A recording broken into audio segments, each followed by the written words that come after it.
So either you want to evolve and figure out how to play more effectively around and near the basket, or you don't, and you just get embarrassed by younger players over and over again to the point where you probably get fed up with it, frustrated, and then give up.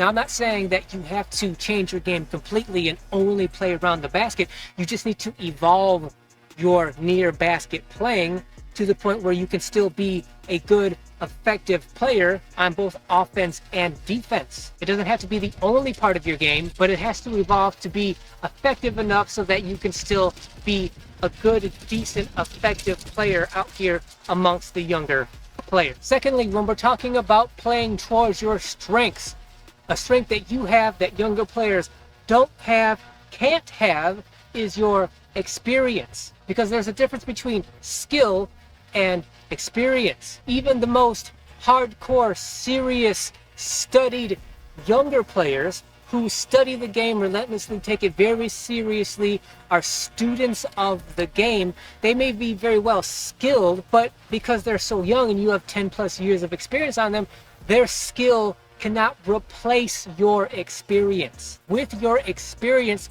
should become the evolution of strategy, and that strategy should revolve around your physicality, trying to compensate for your lack of athleticism. What I mean is you need to know yourself, know your game, and strategize how you play so that you still are the most effective player you possibly can be, while at the same time using as little energy as possible. Not effort. There's a difference between effort and energy as well. What I'm talking about is you don't want to burn out your body, your physical presence on the court early in the game. You want to save yourself physically for the end of the game, where you can make the most difference because you have the most experience. In general, end of games, end of close games, that's veteran time. It's the veterans' time to win those close games. Not because we're better, not because we've been out here for longer and because of that we're inherently better than the younger players.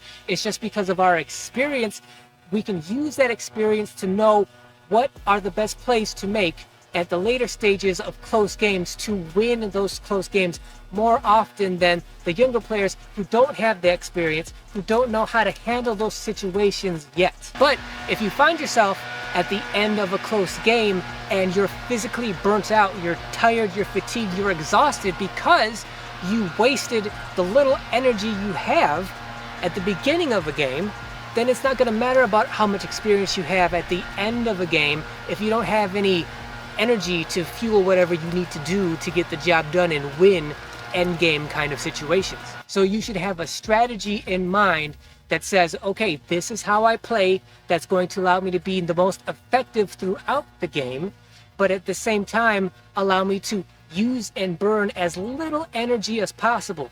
For example, a very obvious example of this is if it's the beginning of a game and there's a loose ball, you as the older player, you don't chase that loose ball. You don't run after it. I've been out here so many dozens of times with older players who they find themselves on the court with young players and they're self-conscious about being the older guy and they want to try to prove themselves to the younger players, that these strangers that don't know him. So in order to do that, one of the things they do, one of the mistakes they make is like, okay, if there's a loose ball, I'm going to sprint after that loose ball and get it to prove and show the younger players that I'm still mobile, agile, like I still have gas in the tank.